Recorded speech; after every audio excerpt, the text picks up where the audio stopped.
আসসালামু আলাইকুম, আপনারা সবাই কেমন আছেন? আপনাদের দোয়ায় আল্লাহর রাসূলের সহমতে আমরা অনেক ভালো আছি। তো প্রতিদিনের মতো নিয়ে আসলাম আরো নতুন একটা ভিডিও। এই যে দেখেন, আগে একটু সারাফাত শরীফাকে দেখাই। এই যে সারাফাত শরীফা ইফতার খুলতেছে ওর দাদির সাথে বয়া। ওর দাদির রোজা। কি করো তোমরা? কি খাও? ইফতার খাও না সেহরি খাও? হ্যাঁ ঠিক আছে তাহলে। এই দেখেন দুপুর 4টা বাজে, ওরা এখন সেহরি খাচ্ছে। ঠিক আছে, মানে টাইম টু টাইম মিল করে খায়। এই দুপুর 4টা মানুষ খায়, রাইতে 4টা, ওরা খাইতেছে দুপুর 4টায়, মানে বিকাল 4টায়। তো যাই হোক, এখানে হলো সারাফাত শরীফা ওই শুকনা রাই দেওয়া পানি ভাত খাচ্ছে, সেটা তো বললোই। আর সাথেই থাকবেন, পুরো ভিডিওটা মনোযোগ সহকারে দেখতে থাকবেন। আজকে কিছু স্পেশালি কথা বলবো। এই সারাফাতের হলো দেখেন কি হয়েছে, আমি একটু দেখাই। ওই কালকে দুষ্টামি কইরা পড়ে যাবে, তাহলে তাহলে ওই যে ওইটাই তো একটা দুষ্টামি করে টাক মাথার লগে গুদা খাইছো, বুঝছেন? তো এই কারণে লোকে ব্যথা করতেছে, মানে ভাত খাইলেই ব্যথা করে, আর কোনো কিছু খাইলে ব্যথা করে না। এই সব ঘটনা। ওই যে দেখেন আয়না দেখতেছে দুজন। এই তো এখন চলে আসলাম মা আর আমি কিছু কথা বলার জন্য। তো আপনারা তো সবাই কমেন্ট করছেন যে এই ফার্নিচারগুলো নিয়ে, যে ভাইয়া ফার্নিচারগুলো দিয়ে দেন, যেহেতু বোন তার শ্বশুরবাড়িতে গেছে গা। আর আপনি তো ফার্নিচারগুলো আপনার বোনকেই দিয়েছেন, বোনের জামাইকে দিয়েছেন শ্বশুরবাড়িতে। ঠিক আছে, আমি দিছি। তো এই ফার্নিচারগুলো হলো আমি যেদিন আমাকে রাজ ডাকছিল ওই দিনকার ফার্নিচারগুলো সাজি। তো ওসম বলছে যে আমি ফার্নিচার অর্ডার দিছি, আমি ফার্নিচারগুলো দিয়ে কি করব। তো এই হয়েছে কথা, মানে আমি কলম ফার্নিচার শুরুতেই করেছি রাজকে, যে তুমি যেহেতু নিয়ে গেছো বোনকে, ঠিক আছে, আর বোনকে নিবা, তাহলে তুমি ফার্নিচারগুলো ফেরত দিছো কে? কয় না ভাই, ফার্নিচার নিয়ে অনেক কথা হয়েছে। মা, আমরা ফার্নিচার নিয়ে কোনো কথা বলছিলাম? ফার্নিচার নিয়ে একটা কথাই হয়েছে যে চরের তো পলাই গেছে না। হ্যাঁ, জাস্ট এই কথাটাই হয়েছে, এই কথাটাই কইছে আমার ছেলে। ঠিক আছে। তো পলাই গেছে না কি কইছে এটা তো আপনারা সবাই জানেন। জানেন এটা আমাকে জানাই গেছে না, আমার মেয়েরা জানাই গেছিল। নতুন করে চাই না ওখানে ফিরে আবর, নতুন করে আবর এই পাশের কথা উঠুক, মনে চাইলে ওই নিব, না মনে চাইলে না নিব। তো আমরা হলো ফার্নিচার সাজি। আমি কইছি, আমার বন্ধু পারভেজও কইছে যে তুমি ফার্নিচার নিয়ে যাও। তো বলছে যে ভাই ফার্নিচার তো মাইয়ারাই দেওয়া হয়েছে না। হ্যাঁ, মাইয়ারা বিয়ে দিছে, মাইয়ারা দেওয়া হয়েছে, মাইয়ায় ব্যবহার করবে। এই জায়গা মাইয়া আসলো না, ও লয়ে গেছে গা নারায়ণগঞ্জ। হ্যাঁ, তো ফিরে আবার এই কথা কওয়ানোর পরে, বিচার আচার করানোর পরে ফার্নিচার মিলে বিচার আচার করানোর পরে সংসার করবো না, সংসার ভাঙ্গা লাগবো, এর লেগে দিয়ে গেছে ফার্নিচার। অন্তত সংসার করবো তো ফার্নিচার নিব না, ফার্নিচার নিতে কইতেছে ফার্নিচার নিব না। এটা আপনারাই বলেন, অর্ডার দিছি। এটা আপনারাই বলেন, তাহলে দোষটা কাদের, আমাদের না তাদের? সব সময় তো মানুষের এত হুজুর হুজুর হুজুর হুজুর করা যাবে না। তো যে কোনো সময় আমরা যেহেতু একটা জিনিস মীমাংসা হয়ে গেছে, যদি মীমাংসা হইছে মানে সবকিছু নিয়ে যাবো, যা আছে সব নিয়ে যাবো। মীমাংসা হইছে, যেমন সুন্দর হইব ওইভাবেই তো থাকবো। তো এই কারণে হলো ফার্নিচার আমরা সাজি, সে ফার্নিচার নেবে না, সে হলো ফার্নিচার অর্ডার দিচ্ছে।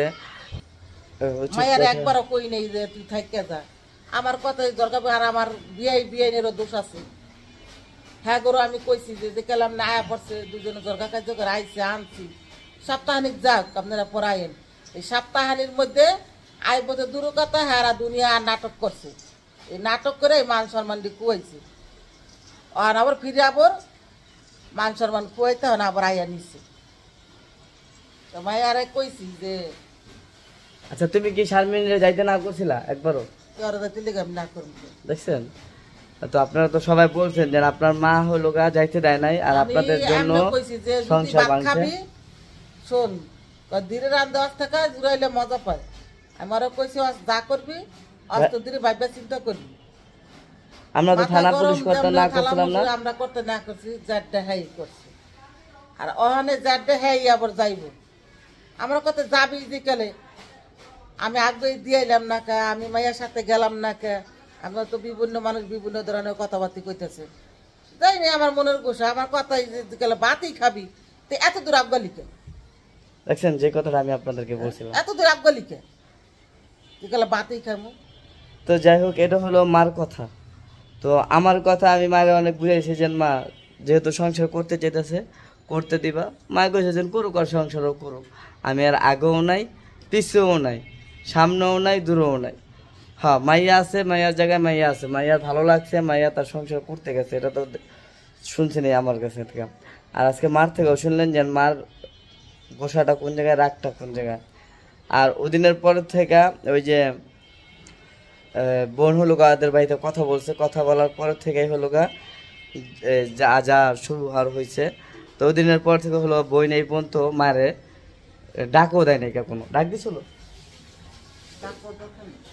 তো ডাক দেয় নাই। তো মা হলো গা ওর প্রতি ওদিনের থেকেই রাগ তার মায়ের উপরে, যে ওর লগে আমার লগে কি হয়েছে, ওর লগে তো আমার লগে কিছুই হয় নাই। আমি আর একটা কথা কইছি, স্বামীন ভাবিয়া করিও কাজ করিয়া ভাবি না, মা খালি এতটুকু কইছে, ঠিক আছে। আর এই কথার ভিত্তিতেই মা মেয়ে নিয়া হয়েছে মুখ কালাকালি কথা এরকম। ওই আজ পর্যন্ত এই কয়দিন হয়েছে মাকে আমার ডাক দিল না, কোনো কিছু কইলো না, তা সব কিছু ওই করলো, ওই ঝামেলা করলো, ওই সমাধান করলো। তাহলে আবার হ্যাঁ আমার দোষটা কি, কিল্লিগা আমার এরকম বলো। সংসার হ্যাঁ বাঁচুক, হ্যাঁ থাকুক, ভালো থাকুক, দোয়া করি। আমার কারো দরকারও পড়বো না, আর আমি আমার জানি কারো দরকার না পড়ে। তো এটা হচ্ছে মার কথা, তো এটা তো আপনারা শুনলেন। আমি একলা আছি, একলাই থাকতেছি, একলাই বাঁচতেছি। আসলে বাপ্পা নাই, ছেলে সন্তান তিনজন, আসলে তিনজনের মধ্যে দুজন ফুটে গেছে, মানে একজন আছে, ও গেলে যাকবে, আমার কোনো আপত্তি নেই। আমি একলা আছি, একলাই থাকবো।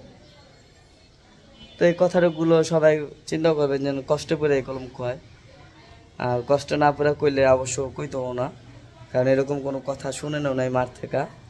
আর আশা করি শুনবেন, শোনার কোনো দরকার নাই। যে মা চাইছে সবাই নিয়ে ভালো থাকতে, সুখে থাকতে, শান্তিতে থাকতে। আর কথা যে আমি মা, তোরা তো আমার কোনো কিছু দাম দাস না, আমার কথা শুনোস না, তোরা তোদের মতন চিন্তা করস, তাহলে আমার এত কিছুর ভিতরে জরাসকে।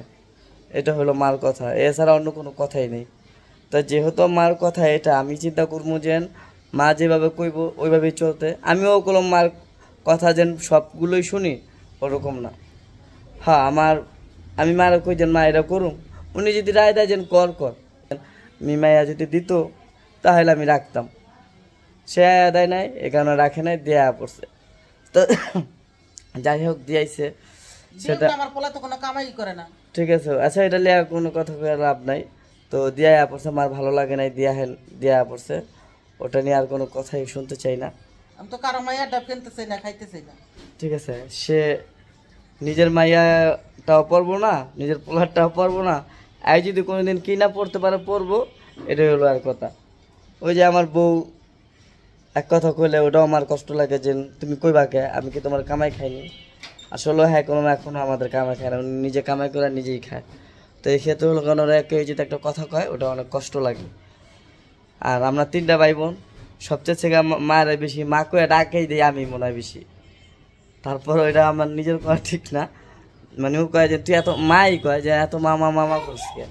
আর অগো দুইজনে ডাক শোনার লেগে অন্যকে পাগল, মানে যে ডাকবে তার কোনো মূল্য দেয় না, যারা না ডাকে তা করে নিয়ে পড়ে থাকে। এটা হলো মুরব্বী গো, মানে একটা স্বভাব হয়ে যায়, একটা বয়স হইলে মানে যেই ইয়েটা থাকে। যার মা আছে সে মায়ের দুঃখটা বুঝবে না আসলে, আর যার না আছে উনি বুঝবে। তো আশা করি অনেক কথাই বলছি, কথার মাঝে যদি বলতে দিতে হয় অবশ্যই ক্ষমা দৃষ্টিতে দেখবেন। আর আপনারা তো শুনতেই চাইলেন, যতটুকু চাইছেন আমি অতটুকু শুনাইলাম, যেন আসলে কথাগুলো কি সত্য না মিথ্যা। আর আমিও রাজকে বলছি যে ফার্নিচারগুলো নিয়ে যাও, কয় না ভাই ফার্নিচার আমি অর্ডার দিছি। তো এখানে একটা মানুষ যদি একটা জিনিস না নেয় তাকে কি জোর করে দেওয়া যাবো? ও আমাকে ফার্নিচার রিটার্ন দিয়ে দিছে, আমি যদি না নিতাম, এই ফার্নিচার যদি আমি ঘরে না উঠাইতাম, আমাকে কি দিয়ে যেতে পারতো? দিয়ে যেতে পারতো না। আমার বোন বলছে যে দিয়া গেছে রাইখা দে, হ্যাঁ আমার বোন বলছে দিয়া গেছে রাইখা দে। আমি কলম এই কারণে রাখছি, নাইলে আমার কলম ইচ্ছা নাই যে আমি এই ফার্নিচার আমার ঘরে রাখবো। এটা আমি শুরু থেকে বলছি যে ফার্নিচার রাখবো কে, শুধু আমার বোনের কথার উপরে ভিত্তি করে আমি ফার্নিচার রেখে দিচ্ছি। তো এই কারণে আর আমার ঘরেও কোনো এই ফার্নিচারগুলো আমি সেট করি না, আমার বোন আর মা যে রুমে ছিলাম ওই রুমেই রাখছি। আপনারা বলছেন আমাকে নিয়ে অনেক কথা, যেন আপনি লুবি, আপনার জিনিস আপনাকে দিয়ে দিছে, আপনি আল্লাহ শান্তি আছেন, শান্তিতে থাকেন। আমি যদি লোভ করতাম, লালসা করতাম, তাহলে তো আমি এটি শুরুতে নিয়ে দিতাম না। চিন্তা করতাম যে আমি শুরু থেকে এত টাকা খরচ করে এটি দিমকে মা দিতাম, হলে আমি দিতাম না। চিন্তা করছি যে বোনের সংসার, আমার বোনেরে দিলে তো আমার বোন আমাকে দিতেছে, আমি আমার বোনকে দিতেছি। একজনের দেয় কি কারণে? বোন দিব হেল লেগে তো দেয় না, ও তাহলে ছোট, ও ছোট, ও বিয়া দিলে বিয়া যেই জায়গায় বিয়া দিল পারত ও পায় ওরে দিছি। দিছি। সংসারের মধ্যে গ্যাঞ্জাম আসলো, সংসার তো টেকেই নেই, টিকবো না। এই সংসার এখন আবার টিকাইছে সংসারে যা আছে এটা নিয়ে দিব না, এটা আর নিব না, এটা হারা নিব না বলতে জামাই নিব না। আর অর্ডার দিছে জামাই, টাকা আছে না, মানে টাকা হয়েছে না, তো এইসব কথা। তো পুরা বাদ দিয়া পুরা। তো যাই হোক, অনেক কথাই বলছি, যদি ও কথার মাঝে বলতে গেছে অবশ্যই ক্ষমা দৃষ্টিতে দেখবেন, আর পাশে থাকা বেল আইকনটি বাজিয়ে দেবেন। আর আশা করি এটাই হলো মানে যে ক্লিয়ারগুলো আপনারা শুনতে চাইছেন, এটাই শেষ ভিডিও। মনে হয় না যেন সব কোয়ালিটির কোনো ভিডিও হবে, আর এসব নিয়ে কি কমেন্ট করবেন না। আবার আগে যেভাবে ভিডিও করছে ইনশাল্লাহ ওইভাবে আবার রেগুলারলি ভিডিও করা শুরু করব। তো সবাই সাথে থাকবেন, ভালো থাকবেন, সুস্থ থাকবেন, শান্তিতে থাকবেন। আর আশা করি পাশে থাকা বেল আইকনটি সবাই কলম বাজায় দিবেন। তো অনেক কথাই বলছি, কথার মাঝে ভুল ত্রুটি হলো ক্ষমা দৃষ্টিতে দেখবেন। মার কথাও যদি ভুল হয় ওটাও ক্ষমা দৃষ্টিতে দেখবেন। পাশে থাকা বেল আইকনটি বাজিয়ে দেবেন। সবাই ভালো থাকেন, সুস্থ থাকবেন।